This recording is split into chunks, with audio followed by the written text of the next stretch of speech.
Hello, जय हिंद दोस्तों, कैसे हैं आप लोग। माँ Gayatri HD point official YouTube channel पर आपका स्वागत है। तो आइए दोस्तों, आज हम 1935 ईस्वी का भारत शासन अधिनियम भाग 3 को देखेंगे। ठीक है, इससे पहले वीडियो में हम लोग भाग 1 और भाग 2 को देख चुके हैं। आज हम 1935 ईस्वी के भारत शासन अधिनियम का भाग 3 को देखेंगे। ठीक है, जिसमें देखिए हम लोग 6 टॉपिक इसका पढ़ चुके थे और इसका 3 टॉपिक और बचा हुआ है। ये 3 टॉपिक क्या क्या है थोड़ा ध्यान से समझिएगा, बहुत ही इम्पोर्टेंट टॉपिक है। देखिए इसका जो 7वां टॉपिक है, कहता है सांप्रदायिक निर्वाचन पद्धति का विस्तार। यानी कि 1935 ईस्वी के भारत शासन अधिनियम के द्वारा ही क्या किया गया, सांप्रदायिक निर्वाचन पद्धति का विस्तार किया गया, जो कि अभी तक इंडिया में प्रचलित है। अभी भी आप देखते होंगे सांप्रदायिक मतलब एक तरह से धर्म विशेष, यानी कि बौद्ध धर्म का है या जैन धर्म का है या हिंदू धर्म का है या मुस्लिम धर्म का है, अपने धर्म के लोगों को विशेष मान्यता देना या उसको अपना समझना। ठीक है, इसी को कहते हैं सांप्रदायिकता। तो इसी में क्या हुआ था कि मुस्लिम लीग की जो स्थापना हुई थी, बस यही 1935 ईस्वी का जो भारत शासन अधिनियम हुआ था। तो देखिए इसमें क्या कह रहा है कि संघीय मतलब केंद्रीय, ठीक है, संघीय तथा प्रांतीय व्यवस्थापिकाओं में विभिन्न संप्रदायों को प्रतिनिधित्व देने के लिए, यानी कि प्रत्येक धर्म को एक आरक्षण की व्यवस्था की गई कि किस धर्म के उसकी संख्या के आधार पर उसको आरक्षण भी दिया गया था। तो क्या कहता है, देखिए प्रतिनिधित्व देने के लिए सांप्रदायिक निर्वाचन पद्धति को जारी रखा गया, मतलब जो था वो पहले से जारी है। फिर कहता है उसका विस्तार किस में कर दिया, आंग्ल भारतीय। अब देखिए आंग्ल भारतीय यहाँ हिंदी में लिखा हुआ है, इसी को अभी हम लोग एंग्लो इंडियन बोलते हैं। क्या बोलते हैं, एंग्लो इंडियन। अभी भी जब लोकसभा का चुनाव होता है, क्या होता है, जब लोकसभा का चुनाव होता है तो उसमें दो संसद को मनोनीत किया जाता है। क्या किया जाता है, मनोनीत किया जाता है, जो कि कौन होता है, एंग्लो इंडियन। यानी कि एक तरह समझिए कोई इंडिया का नहीं है, इंग्लैंड का होगा, उसको कहते हैं एंग्लो इंडियन, यानी कि भारतीय अंग्रेज। यानी कि बहुत कुछ ऐसे अंग्रेज थे जो मतलब कि यहाँ आए तो उसका शासन तो खत्म हो गया, लेकिन वो यहीं रहने लगे, अब यहीं बस गए, तो उसको भी कुछ ना कुछ अधिकार मिलना चाहिए।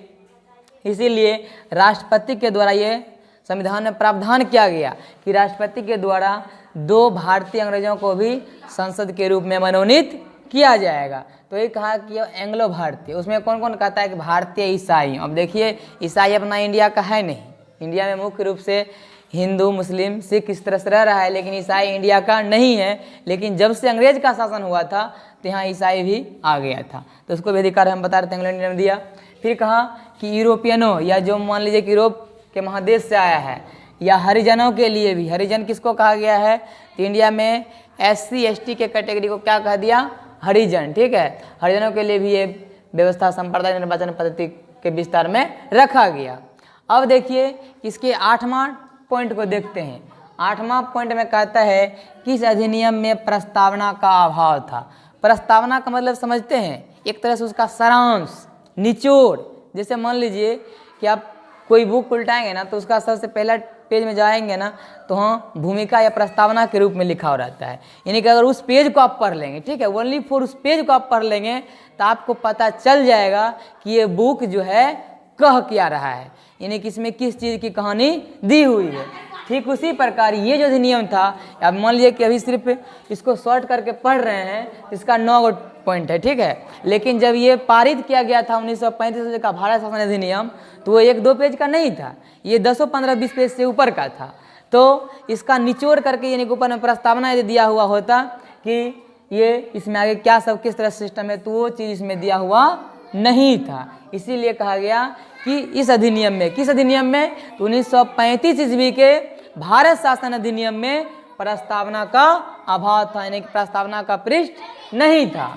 अब देखिए 9 नंबर जो पॉइंट है बहुत ही इंपॉर्टेंट है। क्या है, बहुत ही इंपॉर्टेंट है। तो देखिए इसमें क्या है, कहता है इसके द्वारा, अर्थात 1935 ईस्वी के भारत शासन अधिनियम के द्वारा क्या किया गया, बर्मा को भारत से अलग कर दिया। अब देखिए एक नया शब्द यहाँ आया है बर्मा। क्या आया है? बर्मा, जिसको कि वर्तमान में हम लोग म्यांमार के नाम से जानते हैं। कौन सा नाम? म्यांमार। तो देखिए ये बर्मा पहले इंडिया में था, लेकिन 1935 के शासन अधिनियम में क्या कर दिया इसको कि बर्मा को भारत से अलग कर दिया। तो ये बात आप याद रखिएगा कि बर्मा को भारत से कब अलग किया गया? तो 1935 ईस्वी के भारत शासन अधिनियम में। अगला जो अधिनियम है 1947 ईस्वी का अधिनियम, उसमें हम लोग पढ़ेंगे कि जिसके तहत क्या किया गया कि भारत से पाकिस्तान को अलग कर दिया गया था 1947 के अधिनियम में, और भारत और पाकिस्तान दोनों जो है एक स्वतंत्र देश हो गया था। ठीक उसी प्रकार 1935 के ही भारत शासन अधिनियम में बर्मा को भारत से अलग कर दिया। बर्मा को तो भारत से अलग किया, लेकिन देखिए दो जगह और है, एक है आदन और एक है बरार। इसको इस तरह समझ लीजिए। कहता है आदन को इंग्लैंड के औपनिवेशिक कार्यालय के अधीन कर दिया गया। अब देखिए पहले तो संपूर्ण भारत ही क्या था कि अंग्रेज का उपनिवेश ही था, ठीक है। उसी में ये जो आदन है ये एक द्वीप वाला क्षेत्र है। द्वीप का मतलब ये हुआ कि ये समुद्री एरिया का क्षेत्र है। जैसे इंडिया में जो केंद्र शासित प्रदेश है अंडमान निकोबार द्वीप समूह, उसी तरह से कि ये छोटा सा टापू टाइप का एक जगह है जिसको किसके अधीन में कर दिया? इंग्लैंड के औपनिवेशिक कार्यालय के अधीन। यानी कि वो अभी भी क्या है? गुलाम है। वो इंग्लैंड के जो उपनिवेश चलेगा उसी के अनुसार उसको अपना व्यवस्था रखना होगा। तो अदन को तो इंग्लैंड के अंदर ही रहने दिया। और क्या किया? ये देखिए बराड़। बराड़ जो है इसको किस में शामिल कर दिया? मध्य प्रांत में। ऐसे जनरली बराड़ है भी मध्य प्रांत में स्थित है, क्योंकि ये जो एरिया पड़ता है आपका मध्य प्रदेश, महाराष्ट्र और गुजरात, ये एरिया के जो पहाड़ी एरिया है उसी के बगल में ये पड़ता है बराड़, ठीक है। तो वो बराड़ को किस में शामिल कर दिया गया? मध्य प्रांत में। तो ये याद रखिएगा 1935 ईस्वी के भारत शासन अधिनियम के द्वारा बर्मा को भारत से अलग किया गया, अदन को इंग्लैंड के औपनिवेशिक कार्यालय में ही शामिल रखा गया, जबकि बराड़ को क्या किया गया? मध्य प्रांत में शामिल कर लिया गया। इस तरह से 1935 ईस्वी का भारत शासन अधिनियम खत्म होता है, और अगले क्लास में हम लोग 1947 ईस्वी का भारतीय स्वतंत्रता अधिनियम को पढ़ेंगे। इसमें क्या होगा कि भारत एक स्वतंत्र देश बन जाएगा।